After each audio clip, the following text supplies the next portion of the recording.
Good morning, YouTube friends. I wanted to update you on my Lady Banks rose. Isn't that a beautiful bloom? It's really filling out this year. Now I'm also going to show you in this video a Mitred Square Blanket. This is a great pattern. But first, let's just enjoy this beautiful rose bush on a gorgeous spring day. This is the bush that I can look at through my studio window when I'm painting, and I spend a lot of time staring at this rose bush, waiting for it to bloom in the spring.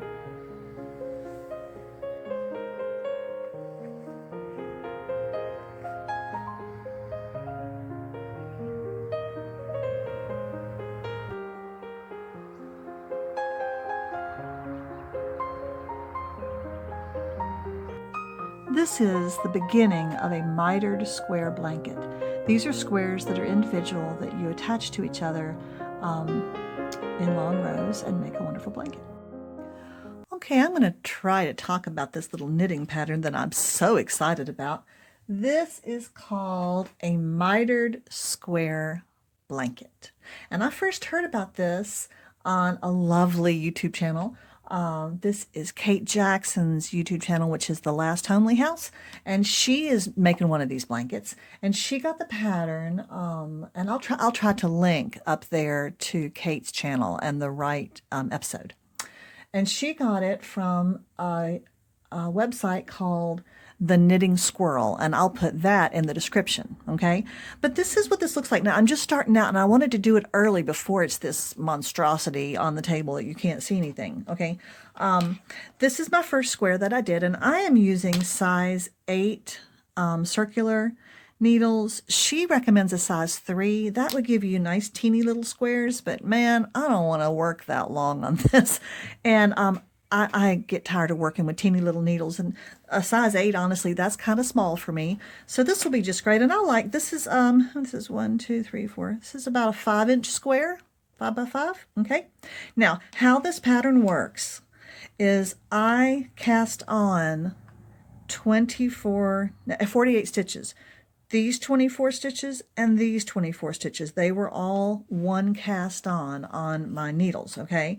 And then you need to put a marker, and I just made this little, this is the stitch holder spot thing I had was a thick ring, and I didn't like it, so I just made a little loop of yarn, which doesn't pull on my work or take up too much space, okay? And what you do as you work back and forth, every time you're on the right side, this is the right side of the blanket, you make a reduction.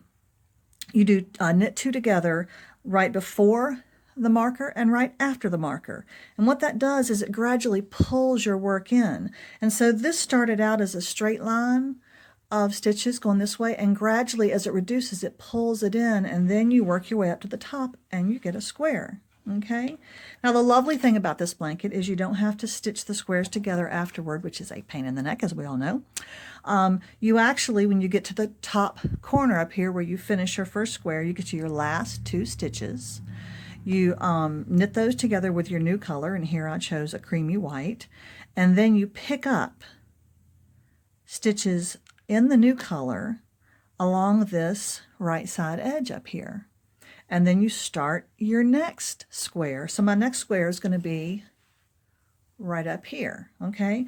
And let's look at it so far. Now, it still looks pretty straight out, see? But do you see how it's getting this point here? And as I gradually, it's almost like I'm zipping it up the middle.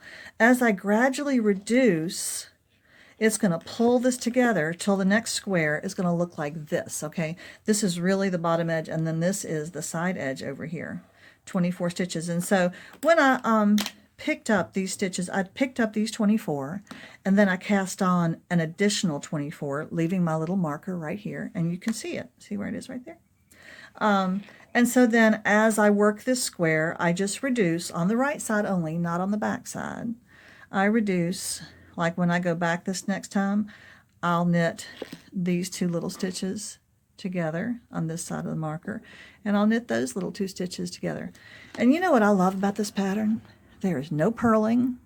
There is, except for knit two togethers, there's no fancy anything. The hardest thing was picking up new stitches, and I did have to go to YouTube and just find a random how do you pick up and knit stitches, because you have to take your needle, you have this one last stitch on here, and you have to actually go through and pick up a little loop from your new yarn and go in. And I had to do it about 3 times in order to cram 24 stitches in there, because I just couldn't seem to make it work, but I think it's okay. This is going to be just a real casual blanket. I am using, this is a good blanket for using all your odds and ends of yarn, and boy is that ever what I am going to do. Let me show you. I've got various little balls of yarn. Here's a little wad of purple. Here's a little wad of gray. Here's various and sundry pink. I'm kind of sticking with gray, bluey, pastel-y kind of stuff. Okay, I'll use some of this.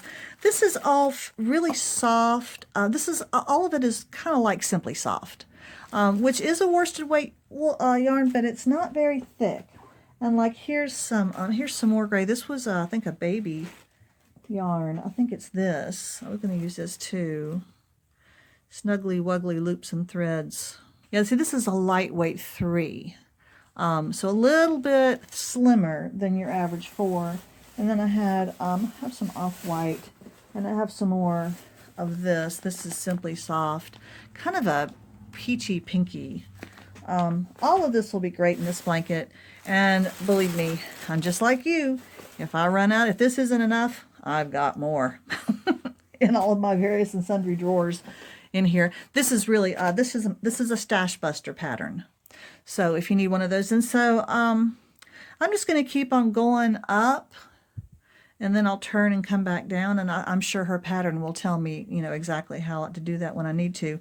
There is a wrong side to this, and this is where you need to make sure that all of your yarn changes. And I had some knots because, like I said, I'm using ends and pieces, so I had a few little knots on the back, but I'll trim them and work them in.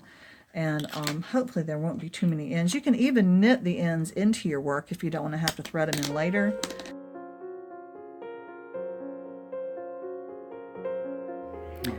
All right, my friends, I'm back with my mitered blanket, and this is bothering me. My husband told me he knew I wouldn't be able to leave this as it was.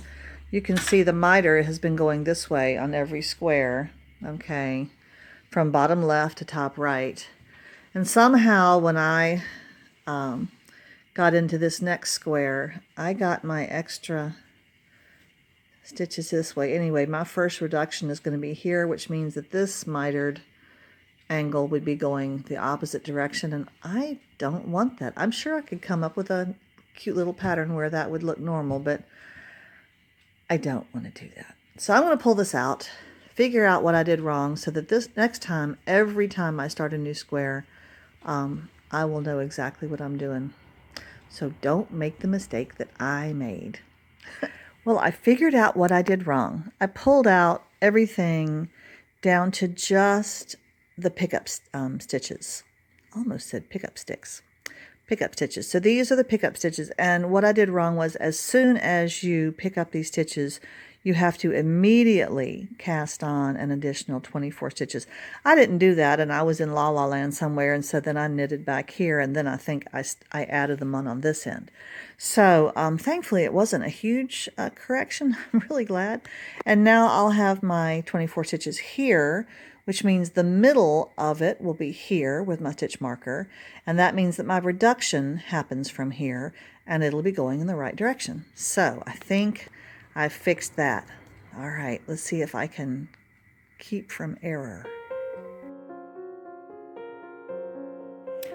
Okay, we're back with the mitered square blanket, and typical of how I often do, especially yarn projects, I just really don't pay attention to the instructions much, and I go off on my own.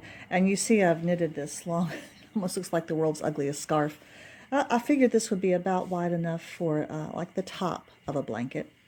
And then I looked back at the pattern and realized I should have done square 1, square 2, and then square 3 would have gone right here.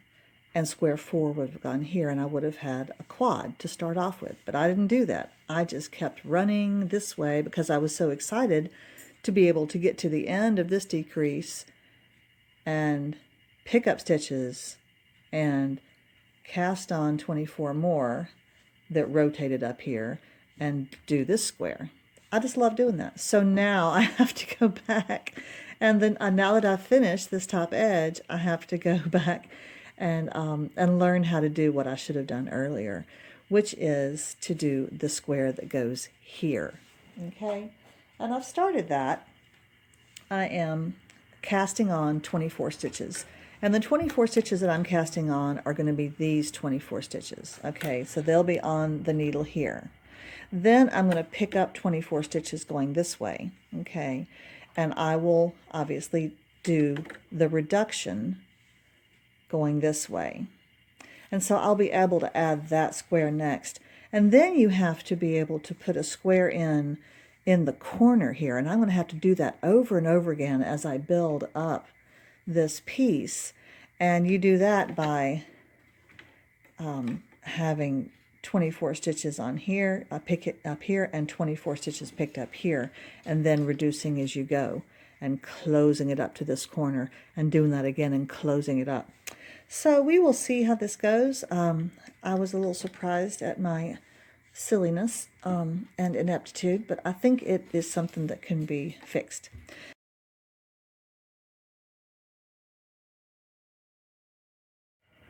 Well, I'm continuing with my Mitred Square Blanket, and I'm really pleased with, in spite of my failures as I went along, and how it's turning out. I will say this before I continue. You see the edge here, sometimes the edges get a little wonky. There's a little dip here. And what I'm going to do when I finish this blanket is I'm going to go around the edge in crochet and do a single crochet edge, and then probably another single crochet edge around the whole blanket, and then put a crochet picot border on the edge, and that will just tie everything up. It makes an amazing difference. Anyway, so let's continue with the next square. As I told you, I did a long, here, I'll show you how many. That's kind of the top edge of my blanket. So I cast on with a long tail these 24 stitches and then picked up these 24 and I knitted this square. Then what I had to do was to pick up 24 stitches along the top of this pink square and turn, avoiding the blue, and pick up 24 stitches from the white square. And this is where having these circular needles is so nice because they're so flexible. This circular needle actually can kind of adopt the shape of that curve where a straight metal or a wooden needle wouldn't necessarily do that well. So I really like this. The other advantage of these circular needles is that it's like a really long double-pointed needle. Okay, and the website where I got this from, the Knitting Squirrel, she says on there that having double-pointed needles is essential to this pattern. Kate Jackson says they're not essential. I haven't found it necessary yet, but whichever one is right, this seems to be the perfect solution. All right, so what we're going to do now is switch to our next color, and I wanted to show you how I do this. You're going to cut your old color off like that. I really like this variegated purple. This is my next color. I hope I have enough of this. We will see. And then I'm going to tie this on. I like to loop around twice, like that. Get down as close to the joint there as you can. And then the top of the knot.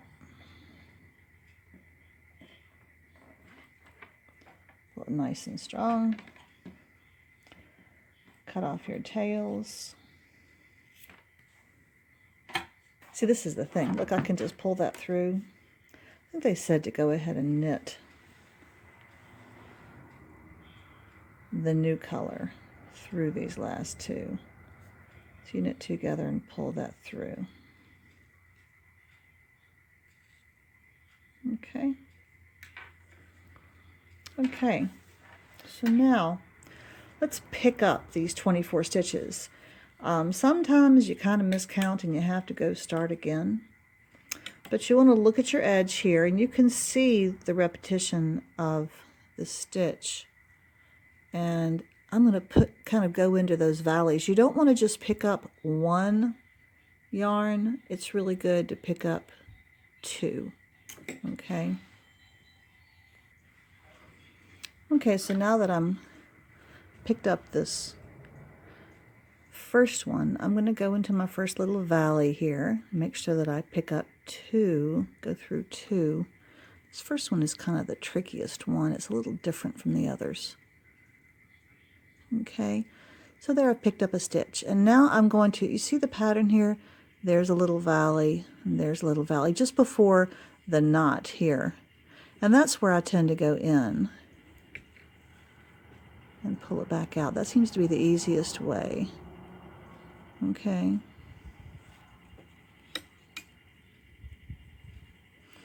And since there are 24 stitches along here, generally speaking, I should be able to go in to each one of these little valleys in this repetition and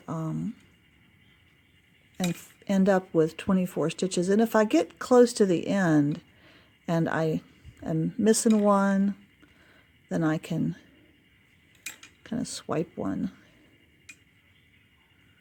from the middle of a stitch. That's the other end of my circular needle. Down there. It's making that noise, rattling away. You see how that's going? Okay. Now this is the front side of the work, as you see. The back side of the work is going to end up with a little bit of a ridge. If you look on the back side, you can see the joint there. If you didn't want that much of a ridge, you could just pick up one yarn from in your pickup. You know, if I just did one like that, I would probably have less of a ridge, but I would also not have as strong of a joint, and I think it might pull. So I think I'm kind of happier with this as the way it is. So let's count these so far. 2, 4, 6, 2, 4, 6, 8, 10. I've got 14 so far. Should be able to get 10 more. Yeah, I think I'm doing good.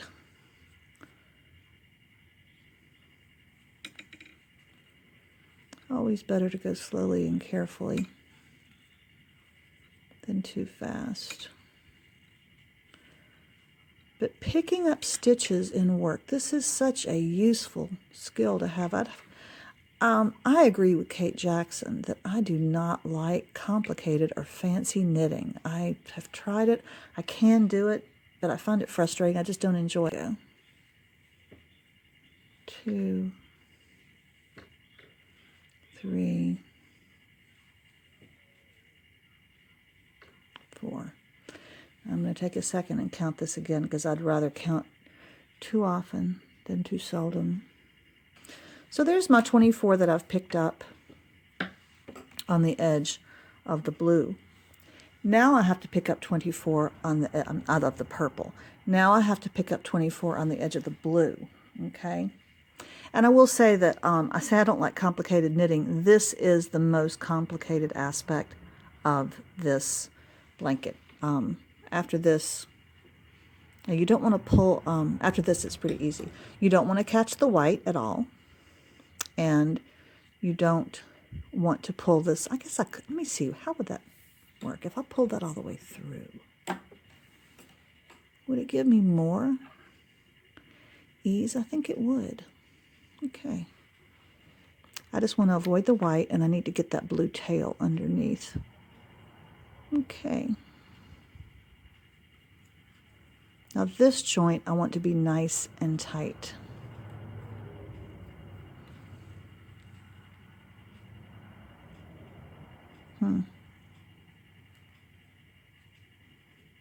This is the hard one.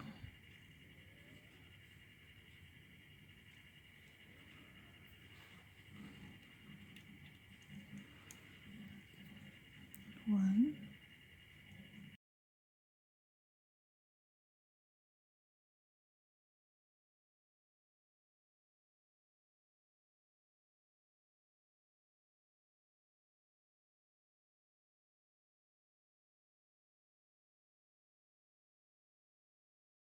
All right, now let's look at this.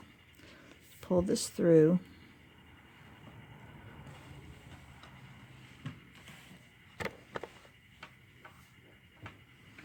Now you see what we've done? We've picked up 24 and 24.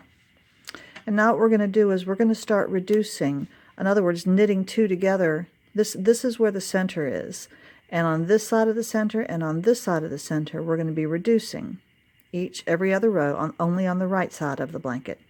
And so we're going to, I feel like it's like a zipper. We're slowly zipping the square up as we work it until it reduces all the way to the point. And I just find that really pleasing. That's what we did here. I picked up all those stitches and I slowly reduced as I went up to this corner. And then you do it all over again and you slowly reduce as you go to that corner. It's a very satisfying knitting. I like the consistency of the diagonal, the miter. This is the miter cut here. So that's the casting on, or the picking up, I should say, of this next square. And I'll catch you back up on this probably when I get to the end of this row. Thanks. Here's another update on the Mitred Square Blanket. This is what I've done so far. I was going to wait until I was finished with it, and I thought, you know, that could be 6 months from now. I want to go ahead and post this video. So I wanted to show you what I've done so far. This is the top of the blanket up here. Okay, and the bed that it's lying on is a full-size bed, so you can see this will be a good twin-size blanket when I get done with it. It's going to be much, much longer. Okay, I'm working my way toward the bottom, and just using up scraps of yarn, little balls of yarn.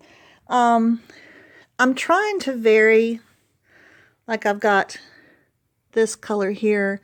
I put it here. Notice I ran out of that blue. I just had a little bit of it, and I went into the black and white. Had this one here. So I have it here. Had this one here, so I have it here. I'm also going to have it here. And this is more of a salmon color, and this is more of a pink. I thought they were the same, but they're different. So, and I've introduced a gray here. So I'm just giving some variation, and that'll continue through the blanket. If I find some yarn I want to use that I haven't used previously, I'm going to feel free to stick it in there. It's a scrappy blanket. I wanted to just show you as I start this next row, which I'll be going this way. So I got 1, 2, 3, 4, 5, 6, 7 squares down. I mentioned about how the pattern writer said that double-ended needles, a double-ended needle would be really important, and Kate Jackson said it's really not. I agree with Kate. The only spot in this pattern where you have to shift your stitches from one end of the needle to the other end, and that would be helpful, is at this very end, this point where you're down to 2 stitches, okay? But the fact of the matter is that transferring 2 stitches from one needle to another needle, if they're not double pointed, is so easy to do, it doesn't matter. And that's what I love about these.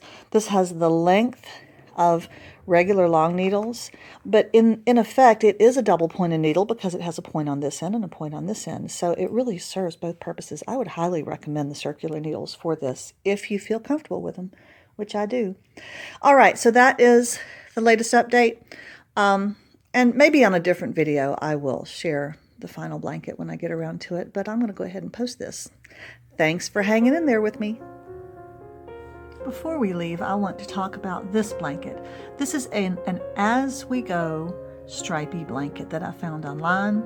This one is the one that I made for my own bed, my husband and my bed. I made that 7 years ago. It's a crocheted pattern that's hard on the thumbs, but the stitches you learn are amazing, and it's so colorful and beautiful. I liked it so much that I also made one for my oldest child when he married, and gave it to them as a gift, and that's it. And I've never made another one because it's so much work. But I want to show you the picot edging. Here it is. See that blue edging?